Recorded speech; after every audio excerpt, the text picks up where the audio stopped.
Buenas noches, estimados participantes. Tengan ustedes excelente jueves el día de hoy. Por favor, confírmenme si se escucha fuerte y claro. Necesito la participación de todos ustedes. Por favor, confírmenme. Fuerte y claro. Perfecto, perfecto. Muchísimas gracias por la confirmación. Bien, vamos a iniciar. Gracias, Jessica. Muchísimas gracias por la confirmación. Vamos a iniciar el día de hoy. Gracias, Elba. Muchísimas gracias. El día de hoy con nuestro taller de capacitación. Vamos a esperar a la vez también que los demás participantes se vayan uniendo mientras vamos iniciando con la presentación. Primeramente les agradezco a todos por tomarse el tiempo de estar aquí en este taller que les va a ayudar muchísimo el día de hoy. Así que esperamos que cumpla con las expectativas, que sé que lo va a lograr. Así que iniciemos. Vamos con esta pregunta el día de hoy. ¿Quiénes somos? Latam, Capacitaciones Latam. Muchos nos conocen de repente, nos confunden como una aerolínea. En realidad somos un instituto educativo que brinda una formación integral a nuestros diplomados de calidad a profesionales del rubro educativo y psicólogos en toda Latinoamérica. Muy buenas noches, Beatriz. Adelante. Ya tenemos más de 12,000 seguidores actualmente, así que te invito a ti que puedas unirte también, entrar a nuestra página de Facebook y ver todas nuestras clases, todos nuestros flyers e invitaciones que tenemos con nuestros programas de estudios. No solamente brindamos taller de capacitación gratuitas, sino que seminarios y también entre cursos de programas de especializaciones y diplomados. En esta oportunidad vamos a iniciar nuestra primera semana. Estamos con nuestros diplomados, por ejemplo, de psicología infantil y del adolescente, que va a iniciar el día lunes 4 de marzo. Tenemos otro diplomado que va a iniciar, que es terapia del lenguaje, otro diplomado que es terapia ocupacional para ustedes terapeutas, y también tenemos terapia racional emotiva conductual. Son estos 4 diplomados y entre otros que tenemos, que vamos a iniciar la primera semana de marzo. Muchos de nuestros estudiantes que llevan programas de estudios con nosotros tienen muy buenos testimonios con respecto a nuestro programa de estudios. Ella es una estudiante que ya terminó su diplomado, se llama Mónica García. Ella nos dice: nosotros vamos adelante dejando huellas, dentro de ello nuestros hijos, según lo que nosotros vayamos mirando para ellos. Por ello los animo y los invito a que puedan seguirnos en nuestras redes sociales como Facebook y TikTok como @capacitacioneslatam.oficial. En esta oportunidad les vuelvo a recalcar cuáles son nuestras fechas de capacitaciones. Hoy, jueves 22 de febrero, estamos iniciando con nuestro primer taller de capacitación totalmente gratuito, ya que muchos me preguntan, ¿tienen algún costo? Pues no, esa es la buena noticia, no tienen ningún costo para estas 3 clases. Hoy es la primera sesión, el día 25 de febrero es la segunda sesión en el mismo horario de 9 a 10 pm, y el día 27 también es nuestra última clase. Perfecto, para que lo tengan en cuenta y puedan invitar a sus familiares, conocidos. Vamos a conocer un poquito a nuestra ponente, nuestra Magister Mayra Herrera. Ella tiene una maestría con nosotros en psicología con mención en prevención e intervención en niños y adolescentes en la reconocida Universidad Femenina del Sagrado Corazón, UNICEF. Destacada profesionalmente en el ámbito psicológico, es licenciada en psicología por parte de la reconocida Universidad Privada Antenor Orrego. Muchos de ustedes lo conocen.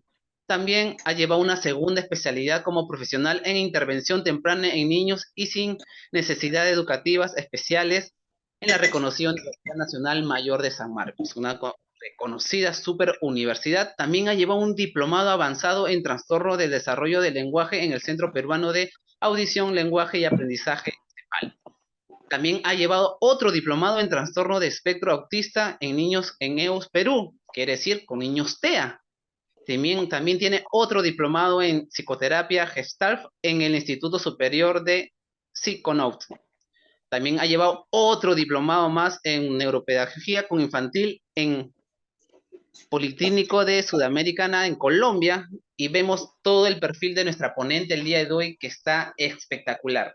Así que Sin más preámbulos, vamos a darle pase a nuestra ponente Mayra. Adelante, estimada Mayra, las cámaras son suyas. Muy buenas noches con todos. Bien, muy buenas noches con todos. Bienvenidos a esta capacitación que vamos a iniciar el día de hoy. Bueno, a todos darles esta bienvenida, estas primeras palabras y bueno, ¿no? Mencionar que como empresa de capacitación, pues tienen la opción ustedes de llevar muchísimas capacitaciones, apoyos, ¿no? Que les va a servir pues para seguir creciendo como profesionales y también como personas, ¿no? Porque siempre tenemos diversos objetivos que vamos a ver. Muy bien.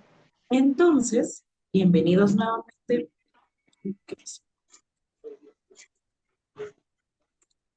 ¿Lo puedo compartir, por favor? Si pueden darme el... Ahí está. Perfecto. Entonces, como habíamos mencionado, las 3 sesiones que vamos a tener, vamos a abarcar el tema de la importancia de la neurociencia en la primera infancia. Lo que sí les voy a pedir, por favor, que podamos mantener el micrófono en silencio, pero si es que hay la necesidad de hacer alguna pregunta, ¿no? Por favor, la pueden ir escribiendo o tienen la opción ustedes en la parte de reacciones, pueden levantar la mano, así como lo estoy haciendo ahorita, ¿no? Y eso ya significa que les voy a dar la palabra, pues apenas termine de explicar aquello que estoy explicando. Entonces, vamos a tener 3 clases. La primera clase vamos a hablar de las neurociencias y su impacto en el desarrollo de la humanidad, porque es bastante importante el centrarse en lo que es o lo que son las neurociencias, ¿no? Antes ya de verlo aplicado a la primera infancia, que es lo que vamos a ver la siguiente sesión, ¿no? Y bueno, las estrategias, que es lo que más nos interesa a todos, ¿no? Entonces, el día de hoy vamos un poco a hablar de esto y también de las teorías, es decir, vamos a ver todo el aspecto teórico para que luego podamos ir viendo poco a poco la parte. ¿Ok? Entonces, vamos a iniciar con este video.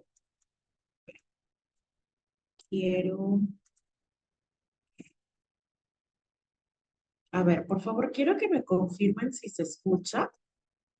Por favor, confírmenme si lo pueden escuchar. Toma. Sí Se se escucha escucha. fuerte y claro. Se escucha fuerte y Ok. claro, estimados participantes, por favor, pónganse en un lugar donde pueda entrar la señal para que puedan llevar este programa de estudio con total normalidad, ¿sí? Sí se escucha. Ok, perfecto. Entonces, si me dan el visto bueno, entonces iniciamos. ¿Ok? Porque justamente voy a presentarles este video y no quiero que pues tengamos alguna dificultad. ¿Ok? Entonces, voy a darle a compartir el audio.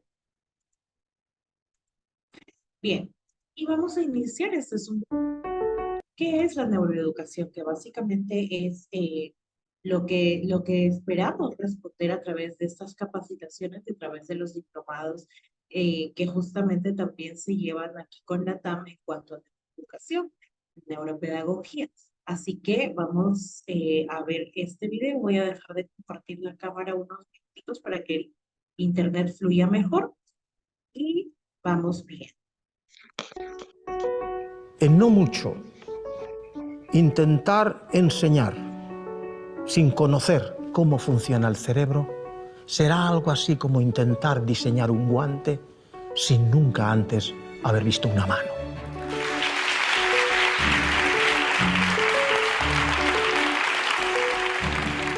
La cultura en que vivimos y que hemos conocido y conocemos se está muriendo.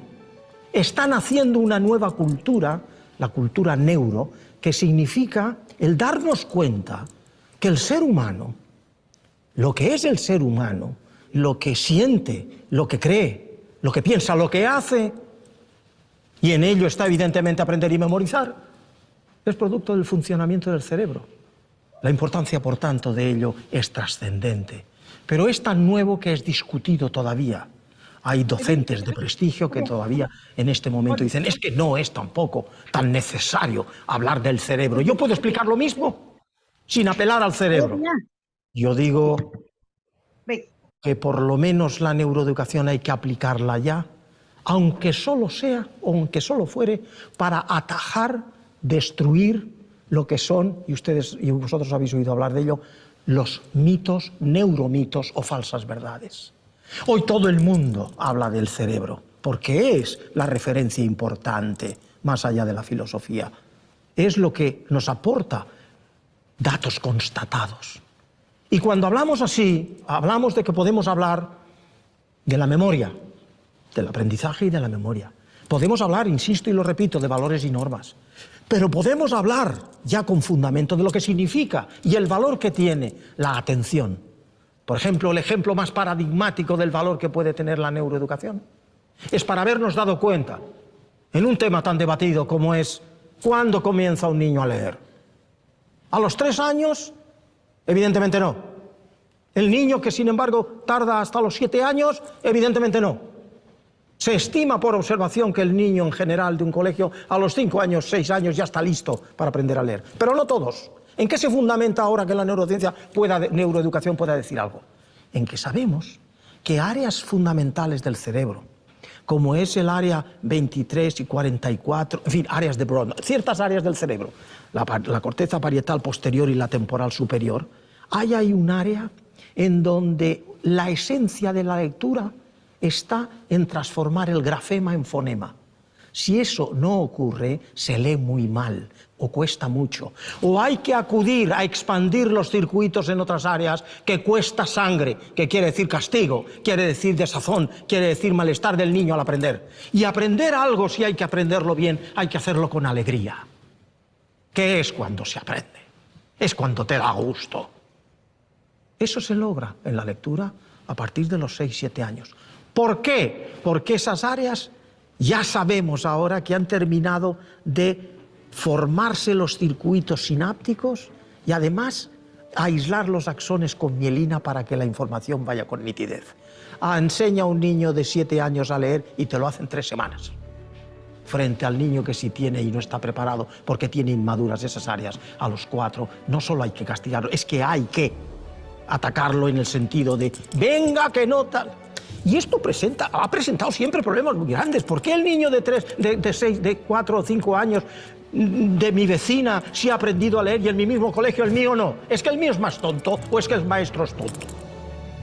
Pues no, puede deber y de hecho es cuando ocurre normalmente. Aunque esas no están en uno y en el otro sí. Esa es la versatilidad y la división. Eso es lo que como ejemplo pongo para decir que neuroeducación es importante que comencemos. Bien, entonces hemos visto este pequeño video que básicamente es una introducción a lo que vamos a estar explorando estos 3 días de capacitaciones que vamos a tener. Y mencionar, ¿no? Como Francisco Mora decía, ¿no? Que finalmente en la primera infancia es donde vamos a encontrar pues más desarrollo, más logros de diferentes hitos que se van logrando, ¿no? Y que todo pues conlleva a un aprendizaje que van a ir recibiendo a través de toda la etapa primaria. Entonces, el desarrollo que se dé en el cerebro durante estos primeros años va a ser la clave para poder, digamos, delimitar, para poder crear y para poder incluso hasta analizar y suponer cómo es que va a ir más adelante el desarrollo, ¿no? Entonces, es importante el tener esto en cuenta para poder luego ir conversando de todo. Como les decía, esto es una introducción, ¿no? A lo que vamos a estar viendo durante estos días. Entonces, ahora sí, vamos a empezar con el tema. Lo único que sí les pido, por favor, porque también he estado por ahí poniéndole silenciar a bastantes que de repente se les ha, ¿no? Por favor, tener cuidado con ello para no ir interrumpiendo y como les vuelvo a recalcar, si tienen alguna pregunta, por por favor la hacen mediante el chat o levantan la mano con las reacciones que tienen de levantar la mano. ¿Ok? Hacemos eso y vamos a poder comunicarnos de manera adecuada. Bien, entonces, vamos a empezar con qué son las neurociencias. Los neurocientíficos, ¿no? Vienen a través de los años estudiando el cerebro de manera incansable, ¿no? Para poder unir la parte teórica, que es la parte de la investigación, y la parte práctica, ¿no? Por ejemplo, investigar cuáles son las formas de aprendizaje, pero al mismo tiempo el poder llevarlo a las aulas. Entonces, eso es algo que tenemos que mantener, ¿no? Durante los estudios que se realizan en las ciencias, bastante claro. El objetivo, entonces, es involucrarnos en aquellos conocimientos que brindan mejores bases para comprender el desarrollo humano. ¿Ok? Entonces, mediante la investigación, mediante la aplicación de las neurociencias, lo que tenemos como meta es el poder entender cómo se da el desarrollo, pero también cómo potenciarlo, cómo tratar de encontrar herramientas que nos ayuden a realizar esto. En la parte educativa, cómo lograr utilizar A o B de técnicas para poder lograr que todos los niños pues vayan de la mano. ¿Bien? Entonces, como mencionamos en el tercer párrafo, para ello se utilizan diversas técnicas de estudio del cerebro que se conocen como pruebas de neuroimagen, como la que podemos ver a la izquierda, debido a que muestran una imagen del funcionamiento cerebral. Entonces, ¿qué es lo que nos dan las neuroimágenes? Por ejemplo, nosotros sabemos que toda la información que recibimos del entorno son estímulos, que estos estímulos van desde afuera hacia el cerebro, que es el que se encarga de emitir una respuesta. Entonces, cuando nosotros tenemos A o B de estímulo, que puede ser algo relacionado con emociones, con aprendizaje, entonces hay ciertas áreas del cerebro que se activan, ¿no? Ciertas áreas que se van conectando y el poder realizar este estudio de neuroimágenes es el que nos va a decir, oh, mira, cuando estoy aprendiendo las matemáticas, estas partes se van activando, pero no se activan las mismas cuando estoy aprendiendo a leer o escribir, ¿no? Y eso es lo que nos permite seguir. Ay, que pues se cambia. A ver, un segundo. ¿Qué pasó por aquí?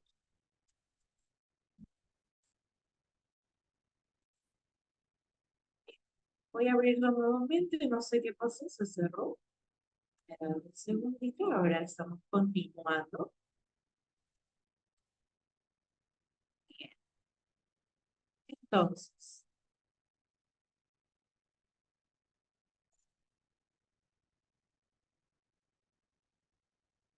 Entonces, ¿qué se entiende por neurociencias?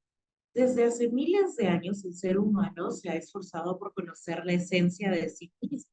Y esto es algo que ya se va a ir viendo a través del tiempo, ¿no? A través de las clases que vayamos teniendo también, ¿no? El objetivo del humano siempre ha sido el saber qué hay detrás, ¿no? ¿Qué más ocurre? ¿Por qué es que él está aquí? Entonces, básicamente, la esencia de sí mismo, y esto viene, pero desde que apareció el primer humano. Hoy sabemos que las respuestas a tantas preguntas milenarias son posibles a través del desarrollo de nuestras sociedades, del ser humano y de las herramientas científicas que se han creado para investigar, experimentar, debatir y demostrar sus hipótesis. A la derecha tenemos la imagen de Michael Gazzaniga, que es un neurocientífico muy reconocido, el cual justamente explora estas áreas. ¿Ok? Entonces, es un americano, es un neuropsicólogo que justamente se ha encargado de buscar, de realizar muchísimas investigaciones en torno a ello. Me gustaría que quizás no como tarea, pero sería bastante interesante que puedan buscar en YouTube, ¿no? Ahí van a ver bastantes investigaciones, bastantes videos también. Les quería compartir otro, pero bueno, tampoco quería dilatar mucho el tiempo con videos y además que la mayoría están en inglés, tienen la opción de subtítulos, ¿no? Pero ya les dejo a cada uno que puedan ir viendo, pero son bastante interesantes. Bien, entonces, para, digamos, ir resumiendo esto que venimos conversando, entendemos a la neurociencia como el estudio del sistema nervioso que, por un lado, nos permite entender la anatomía y la funcionalidad del cerebro, su desarrollo a lo largo del ciclo vital y los factores de influencia, es decir, cómo es que se da la vida de una persona desde que nace, bueno, desde que empieza a formarse, ¿no? Cuáles son estos factores que van influyendo en este desarrollo, ¿no? Y cuáles son las partes también del cerebro, ¿no? Y cómo es que se relacionan con todas las funciones que vamos a tener. Y por otra parte, pues se investiga cómo comprender, prevenir y curar enfermedades o trastornos de fondo neurológico. Eso es, digamos, el objetivo el segundo objetivo de las neurociencias, ¿no? Que sabemos que existe lo típico, que es el desarrollo típico que estaría en el lado A, pero siempre va a haber algunas alteraciones. Entonces, cómo trabajar con esas alteraciones también es una parte de lo que vamos a estar explorando en la neurociencia. Recuerdo, por favor, lo de los micrófonos, porque si no distraemos y por ahí ya he leído algunos comentarios que a veces no se escucha bien y todo eso, entonces con mayor bulla, pues entendemos menos todavía. Así que, como les digo, no es que les esté quitando la opción de hablar. Si ustedes tienen alguna pregunta, pueden hacerla en cualquier momento, pero si es que lo están activando por casualidad, por favor, mantener el cuidado. Bien, entonces, durante muchos años se han venido desarrollando diversos logros en las neurociencias, pero es en la década de los 90, de los 90 a los 2000, que es conocida como la década del cerebro, ¿no? Hay, digamos, un boom en esta investigación, ¿no? Además que justamente durante esta época ya hay un mayor desarrollo de la tecnología, de toda la, no solo tecnología eh, que utilizamos al día a día, sino la tecnología médica, ¿no? Y eso nos ayuda a investigar mucho más el cerebro, a encontrar cosas que quizás no habían sido encontradas antes, ¿no? Y también el tener en cuenta que ahora las técnicas de investigación son menos invasivas, ¿no?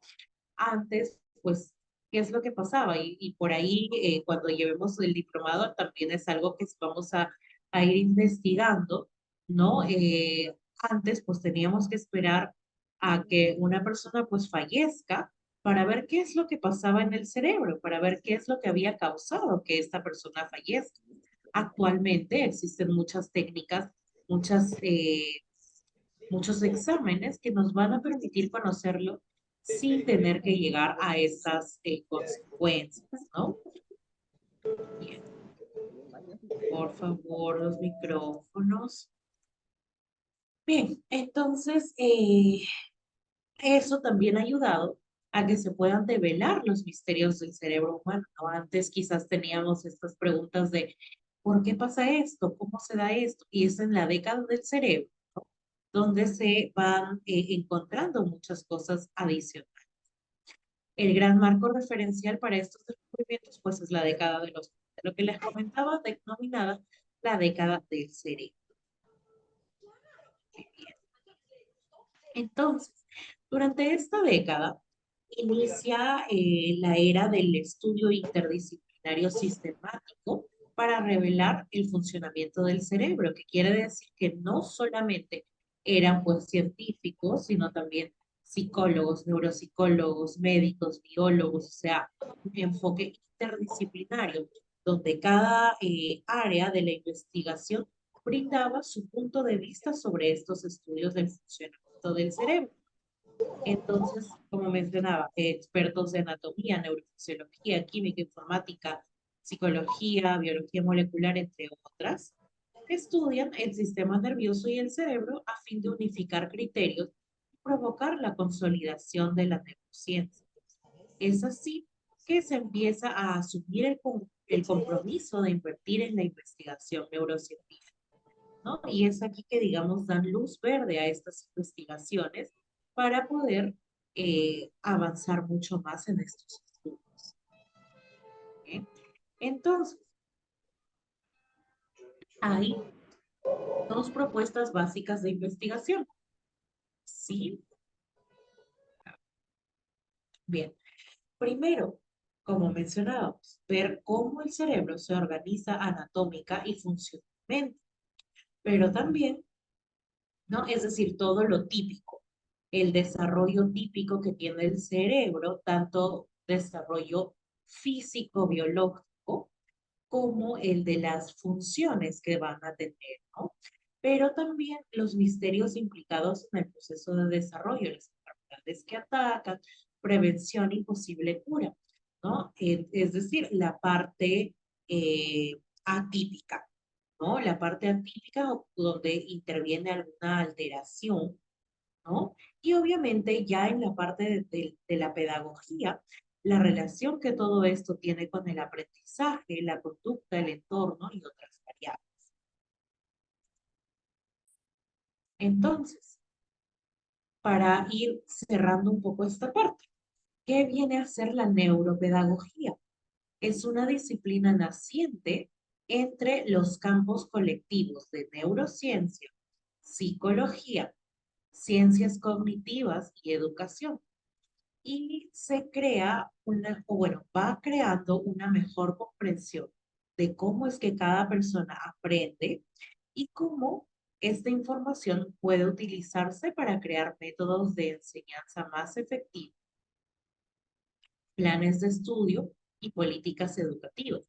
Lo cual quiere decir que cuando hablamos de la neuropedagogía, estamos uniendo la parte del desarrollo humano, sobre todo en las épocas pues, de infancia, niñez, adolescencia, ¿no? Que tienen que ver con la parte educativa, aunque actualmente en realidad también hablamos de neuropedagogía, incluso en estudios superiores, tanto de pre como posgrado. Entonces, porque una persona nunca deja de desarrollarse y así como los niños de inicial tienen ciertos, digamos, requisitos o ciertos requerimientos para el aprendizaje, pues de igual manera las personas que están en una formación profesional, ¿no? Entonces la neuropedagogía finalmente abarca todo ello, pero sí tiene que ver mucho con la etapa del desarrollo donde se encuentran, qué funciones o qué zonas del cerebro ya se encuentran activas, ¿no? Cuáles son las que necesito ir activando y estimulando y sobre todo qué es lo que como docente se puede realizar para poder ayudarles a este grupo de niños o grupo de personas en general a su desarrollo. Bien, entonces, también como neurociencias pedagógicas tenemos que es un campo científico que actualmente se encuentra reuniendo a la biología, las ciencias cognitivas, ¿no? Dentro de las cuales se encuentra la psicología cognitiva, la neurociencia cognitiva, las ciencias del desarrollo o neurodesarrollo, la educación. Entonces, como ven, ya es más que solamente las neurociencias. Sí, es una rama, pero esta rama se viene a conectar con otras áreas también, ¿ok? Tiene como objetivo entonces el investigar las bases biológicas de los procesos de enseñanza y aprendizaje y permite que el educador conozca profundamente al ser humano que está formando. Entonces, ese es el objetivo final que vamos a tener, el que el educador, ¿no? Pueda conocer a quién está formando según la etapa en que se encuentra. Si es que ustedes, estoy segura que hay bastantes docentes por aquí, porque siempre Tenemos una gran cantidad de docentes interesados en estos temas, ¿no? Pero si ustedes se ponen a pensar, el grupo de niños que han tenido el año pasado no es igual, así tenga en el primer grado A del colegio ABC, ¿ok? No es igual al grupo de niños de primer grado del 2022, ¿no? Que han tenido en el colegio ABC en primer grado. Entonces es necesario el conocer las características y todo lo que me puede ayudar, lo que me pueda ayudar en base al nivel de desarrollo donde se encuentran, a brindarle mejores servicios. Bien. Cuando hablamos entonces del cerebro y el aprendizaje, referimos a que el cerebro, o bueno, en el cerebro se produce una serie de eventos durante este proceso, ¿no? Durante el proceso en sí de aprendizaje. ¿Qué es lo que ocurre primero? Va a existir una necesidad de percibir y codificar un input sensorial, ¿no? Input sensorial es aquella información que ingresa a través de los sentidos, pero tiene que ser una necesidad, si no, la persona en general no va a aprender. Pero ¿cómo es que se crea esta necesidad? Bueno, pues tiene que haber motivación, ¿no? Tiene que haber conocimientos previos y recursos multisensoriales. Por ejemplo, nosotros, yo estoy segura que todos, aquí el 100% de nosotros, tenemos una formación que nos lleva, digamos, a las áreas, ¿no? A las áreas de educación, de psicología, ¿no? De repente son profesores, profesoras, ¿no? Psicólogas, alguna carrera relacionada. Pero ¿qué pasaría, por ejemplo, si yo traigo a un ingeniero civil a esta clase, ¿no? De repente, pues no tiene una motivación porque dice, pero ¿por qué estoy aquí? Entonces, no va a tener una necesidad de percibir y codificar estos estímulos que está recibiendo, ¿no? Tampoco va a contar con conocimientos previos. Nosotros hablamos quizás un lenguaje un poco diferente porque tenemos una base, ¿no? Pero si yo traigo a alguien que obviamente no es que diga que los ingenieros civiles no conocen de esto, pero conocen muchísimo de sus áreas. Casi igual que, por ejemplo, en el caso mío, si yo voy a una charla de ingeniería civil, probablemente yo tampoco tenga una motivación, no tenga los conocimientos previos y por ende yo no creo esta necesidad de codificar estos estímulos que estoy recibiendo. Pero cuando sí los tengo, y tengo los recursos multisensoriales porque esto es algo, por eso la flechita está un poco más lejos. Esto es algo que no solo viene del estudiante, sino también del docente, ¿no? El tratar, sobre todo en los más pequeños, tratar de brindar de diferentes formas un mismo producto, ¿no? Si es que estoy trabajando las vocales, por ejemplo, ¿no? Pues enseño una canción de las vocales, enseño las vocales a hacerlas con plastilina, a escribirlas y pintarlas con témpera, qué sé yo. Pero como vamos viendo, mientras más sentidos se encuentran involucrados, mejor va a ser este inicio del aprendizaje. Lo segundo es la activación del mecanismo de atención. Si nosotros tenemos atención, no vamos a llevar la mayor cantidad del mensaje que queremos o que necesitamos para aprender A o B. Pero esto no viene solo. Tengo que ignorar otros estímulos externos e internos también. Por ejemplo, si ahorita nosotros estamos muy atentos a la clase, probablemente ustedes están ignorando otros estímulos, ¿no? De repente hablamos de internos, de repente aún no cenan, están esperando a que terminemos para que vayan a cenar. Entonces, en este momento, para terminar la clase, ustedes están tratando de ignorar estos estímulos externos, porque por ejemplo de repente están en casa, están con sus hijos, con sus perritos, qué sé yo, y están por ahí haciendo bulla porque siempre lo hacen, ¿no? Entonces tratamos de ignorar para centrarnos en aquello que es más importante para nosotros. Ahora, en esta área también muchas veces hay dificultades dificultades, y esto es lo que no permite el aprendizaje. Por eso es que es importante cuando evaluamos a nuestros chicos, darnos cuenta dónde están las dificultades. No siempre van a estar, ¿no? En la motivación, en ellos, sino también en la parte de atención. Y finalmente, el tercer paso viene a ser la apropiación de la propuesta de aprendizaje, es decir, el tomar esta información y hacerla. ¿Sí? Muy bien. Entonces, les voy a pedir medio segundo nada más para poner a cargar la laptop y continuamos.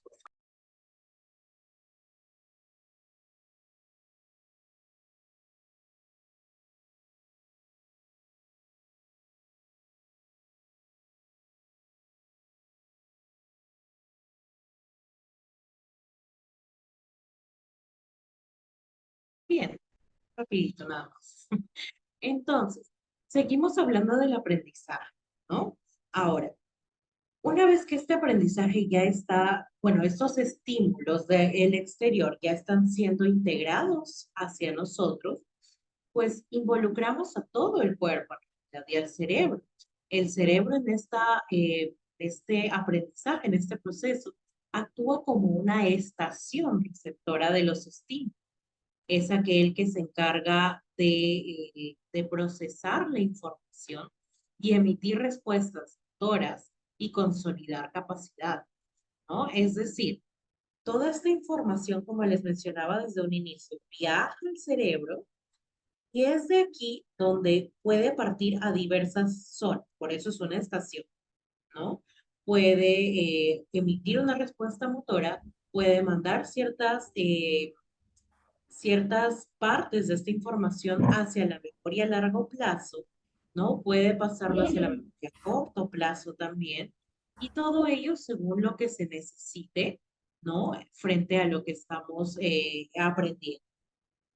Entonces, como el aprendizaje se caracteriza por la habilidad de adquirir nueva información, es importante que el educador propicie verdaderas oportunidades de entendimiento que permitan la incorporación de conocimiento de forma adecuada. Entonces, el educador ya no tiene un rol de ser totalmente vertical, ¿no? De decir, las cosas son así porque yo digo que son, sino más como un mediador. Por eso es que mencionaba en la diapositiva anterior apropiación de la propuesta de aprendizaje, porque no hablamos de que simplemente la información se transmite, sino que, ok, esta información viene a mí, pero la que va a emitir la propuesta en sí, la idea que se va a quedar conmigo, soy yo mismo. Entonces el educador tiene el papel de mediador para que la persona pueda emitir la propia idea frente a un aprendizaje. ¿Ok? Bien. Entonces, el día de hoy vamos a iniciar con la parte de teorías del desarrollo también. Vamos a mencionarlas. ¿Por qué? Porque son bastantes y tendríamos que tomar, bueno, dentro del diplomado sí vamos a tomar casi una clase para cada una, ¿no? Pero hoy día lo vamos a mencionar de manera un poco más ligera, ¿ok? Todas las teorías del desarrollo que nosotros tenemos que conocer para poder entender mucho más el aprendizaje y la etapa en la que se encuentra cada uno, ¿no? En primer lugar, vamos a tener el desarrollo cognitivo. Esta teoría es de Piaget, ¿ok? Y Piaget divide estas etapas en 4. Primero, la etapa sensorio-motora, que viene de 0 a 2 años. Preoperacional, de 2 a 7 años. Operaciones concretas, de 7 a 11 años. Y operaciones formales, de 11 a 12 años en adelante. Ahora, en la etapa sensorio-motora, como el mismo nombre lo dice, ¿no? El aprendizaje se basa en la parte sensorial, que tiene que ver con los sentidos, todas las experiencias sensoriales que pueda tener el niño, y la parte motor, que involucra el movimiento. Como ven en la parte de la derecha, dice el aprendizaje mediante los sentidos y la interacción con los humanos. Entonces, bien, entonces, lo que va desarrollando aquí el niño es el poder interpretar toda esta información que viene de fuera, ¿no? El niño, por ejemplo, vamos a tener muchas subetapas dentro de la etapa sensorimotora, ¿no? Pero cada una de ellas nos da los pasos hacia una conducta orientada a metas. Al inicio, el niño realiza movimientos casi de manera involuntaria, pero conforme va creciendo, esta conducta va cambiando hacia ser dirigidas hacia un objetivo. Puede ser este objetivo el disfrutar, el resolver alguna necesidad que tenga, ¿no? Pero ya la conducta que va haciendo y aprendiendo a través de ensayo-error, ¿no? Es la que le permite entender esto y aprender mucho mejor, ¿no? Y tener los objetivos bien planteados. También otra competencia clave es la permanencia de los objetos, lo que quiere decir que porque yo no veo un objeto, no quiere decir que no exista. Por ejemplo, el que mi mamá se vaya, siendo un bebé, el que la mamá se vaya no implica que no exista nunca más, ¿no? Entonces, aquí, o que mi juguete favorito se caiga, no quiere decir que ya no existe, sino que está por allí, ¿no? Y eso también nos permite, o sea, ¿qué es lo que le permite al niño? Que la siguiente etapa, él ya sabe que a pesar de que no está, sí existe, pero a veces no siempre se toma de una manera positiva, muchas veces también empiezan, digamos, a quejarse, a llorar cuando algo desaparece porque saben que existe, ¿ok? Entonces es un logro, por supuesto, pero digamos que va hacia ambos lados. La etapa preoperacional, aquí tenemos un mayor desarrollo del pensamiento. Si bien es cierto, no es un pensamiento tan formal como el que tenemos nosotros como adultos, ¿no? Se centra en símbolos e imágenes mentales. Recordemos que de 2 a 7 años es donde se da el mayor desarrollo del lenguaje y la comunicación, ¿no?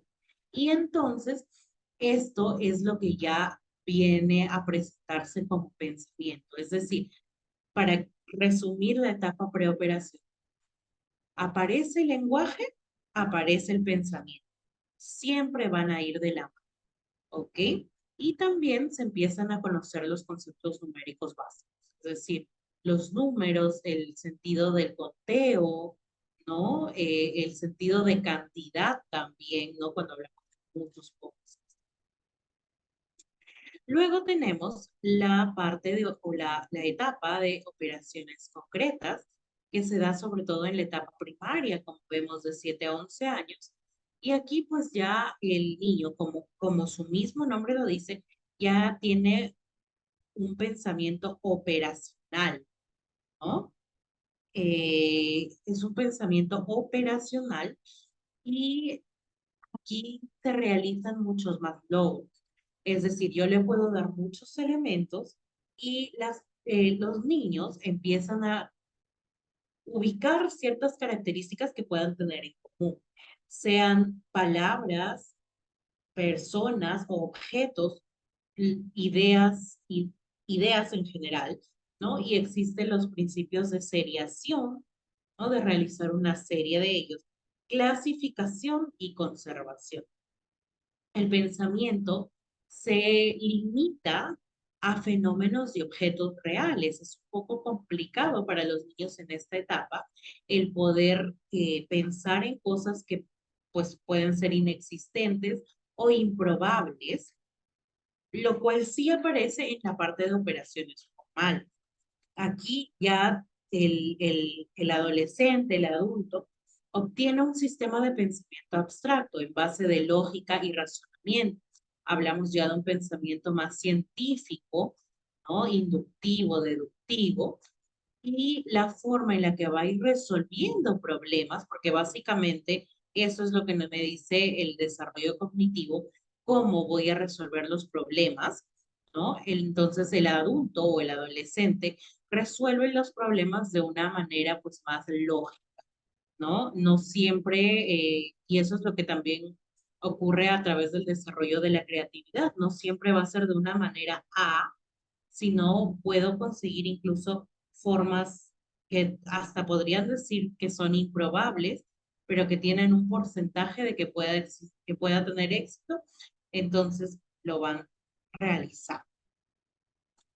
La segunda parte de las etapas que vamos a ver son las etapas del desarrollo psicosocial, ¿no? Y empezamos, bueno, aquí este desarrollo sí nos habla de diferentes etapas, ¿no? A través de todos los años que puedan ir teniendo, ¿no? Es decir, como les mencionaba la etapa anterior o la teoría anterior, el desarrollo no es que termine a los 11 años, pero a partir de los 11 años continuamos con uno mismo.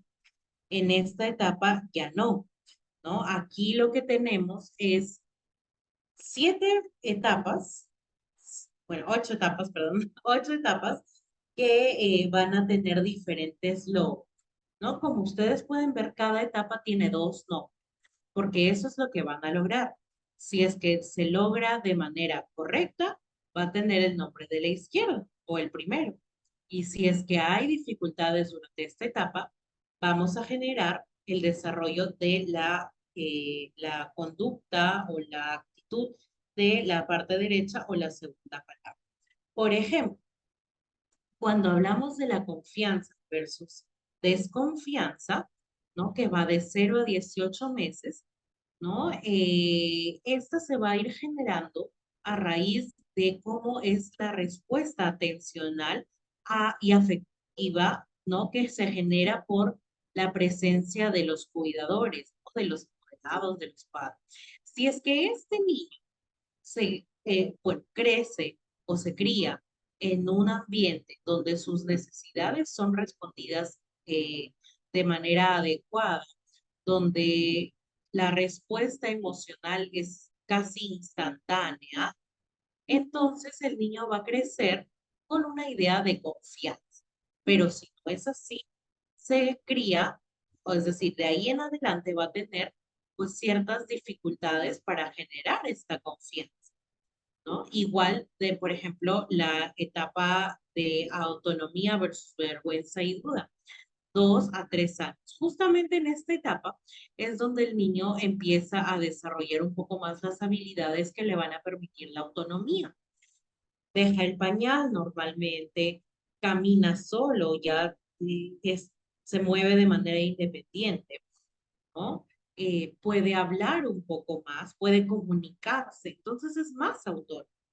Pero ¿qué es lo que ocurre si los padres, en este caso, están totalmente sobre él? No le dejan hacer una u otra cosa, prácticamente todo lo tienen que hacer ellos y no dejan que desarrolle sus propias competencias, ¿no? Si es que todo va bien, el niño va a ser alguien autónomo. Pero si es que no, entonces se va a crecer con una idea de vergüenza. Y de 3 a 5 años, iniciativa versus culpa, ¿no? La autonomía continúa desarrollándose, pero es en esta etapa también donde los niños empiezan a imponer el control que puedan tener y el poder sobre el entorno, desarrollan muchas más habilidades.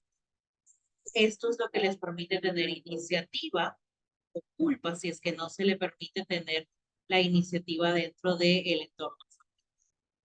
De 6 a 11 años, que es la etapa de educación primaria, ¿no? Vamos a encontrar la laboriosidad versus inferioridad. Ya está. Laboriosidad versus inferioridad, es decir, va a lograr enfrentar estas demandas académicas, sociales, para sentirse competente, ¿no? Y si no lo logra, pues se va a sentir inferior.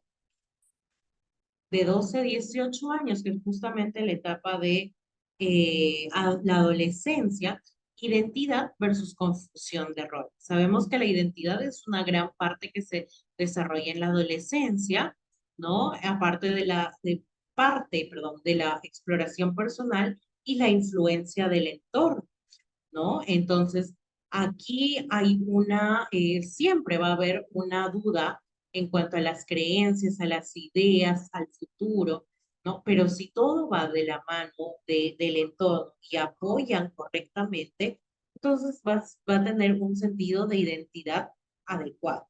Y si no, pues puede llegar a confundir los roles. De 19 a 40 años, hablamos de la adultez, nos vamos a la parte de intimidad versus aislamiento. Aquí se forman relaciones íntimas amorosas, ¿no? Se necesita pues generar seguridad, ¿no? Tener relaciones seguras y comprometidas. Y si no, pues es alguien que se aísla. Generatividad versus estancamiento de 40 a 65, que es la etapa entre comillas eh, más laboral, ¿no? Hay una fuerte necesidad de consolidarse como personas, ¿no? Y se experimentan sentimientos de utilidad y logro. Si es que no son logradas, entonces ocurre el estancamiento. Y por último, de 65 hacia adelante, la integridad versus desesperación. Aquí el adulto mayor evalúa todo lo que ha venido experimentando durante los primeros años, ¿no? Y según la evaluación que pueda dar, entonces experimenta una sensación de plenitud o de fracaso. ¿Ok? Ahora, esto no quiere decir que va a ser una u otra y o que no tiene una solución, digamos. Por supuesto que sí, pero esto es lo que se da normalmente en la parte psicosocial, ¿no? Lo que el entorno va a brindarle a mí a través de cambios en el entorno social, apoyo psicológico. Esto puede cambiar, por supuesto, pero si es que no existe ello, entonces vamos a hacer que perduren estas etapas pues negativas. Tenemos el desarrollo psicosexual, nos falta el desarrollo moral y terminamos. Así que ya por favor, aguanten un ratito más, que ya nos falta poco. Ok, tenemos las etapas psicosexuales que van desde el nacimiento también hacia la adultez. La etapa primera es la oral, ¿no? Entonces, va del nacimiento aproximadamente hasta el año o año y medio, y es donde el niño obtiene la mayor satisfacción a través de la succión del pecho o del biberón, ¿no? Entonces, si es que esto no se va desarrollando de una manera correcta, puede desarrollar hábitos justamente relacionados negativamente a la parte oral, ¿no? Entonces, por eso es que es muy importante el poder ir satisfaciendo estas necesidades, sobre todo que tienen que ver con las necesidades fisiológicas del hambre.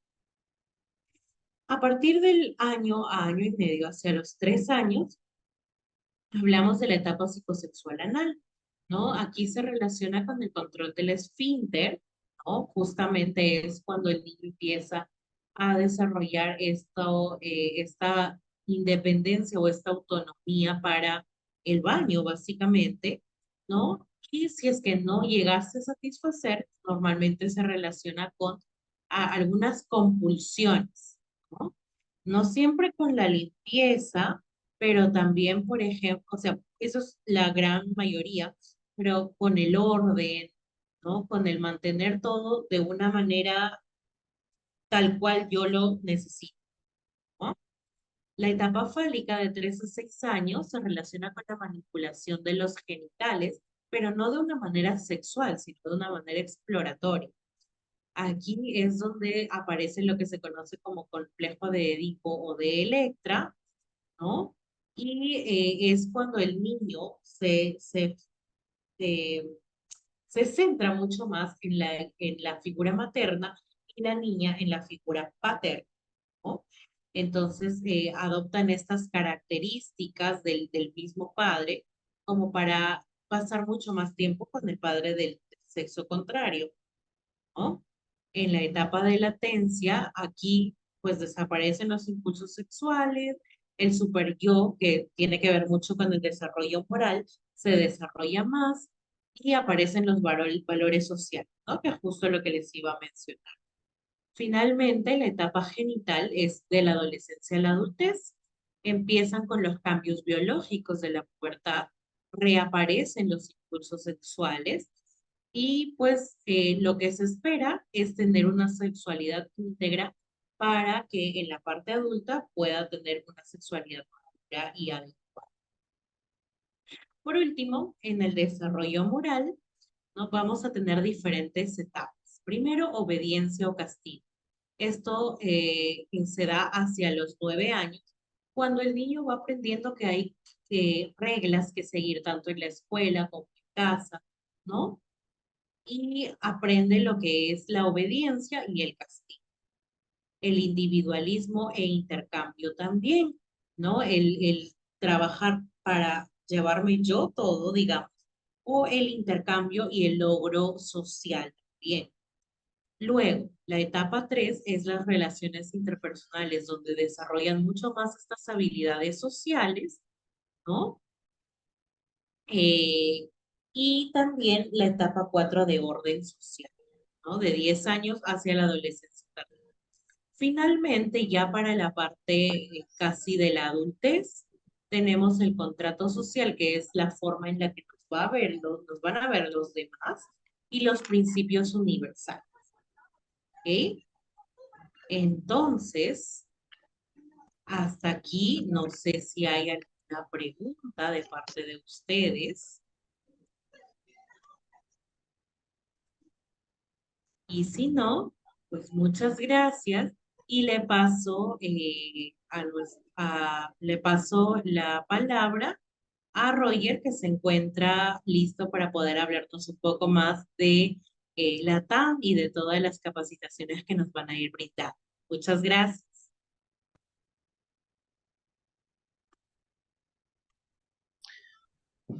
Muchísimas gracias, estimada Mayra, por la enseñanza de la clase del día de hoy, estimados participantes.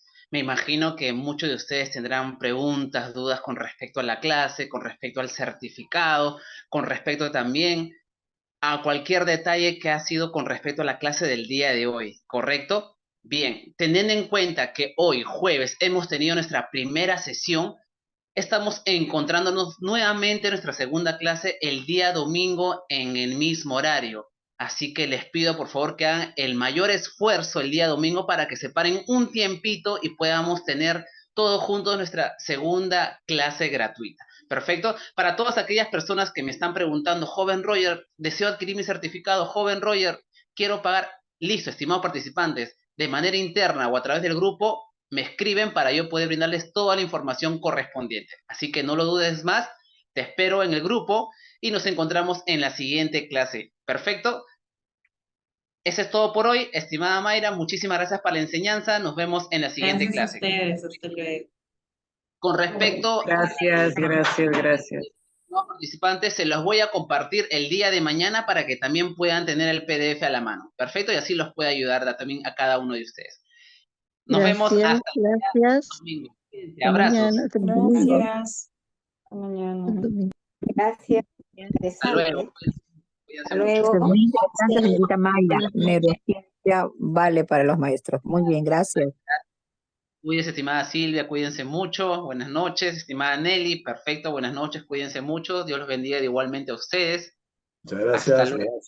Amén, gracias. Gracias, Mariela, buenas noches. Gracias, estimado. Gracias, estimada Rosa. Muy buenas noches. Cuídense mucho. Nos vemos el domingo. Gracias, estimada Fabiola. Gracias por vuestras enseñanzas.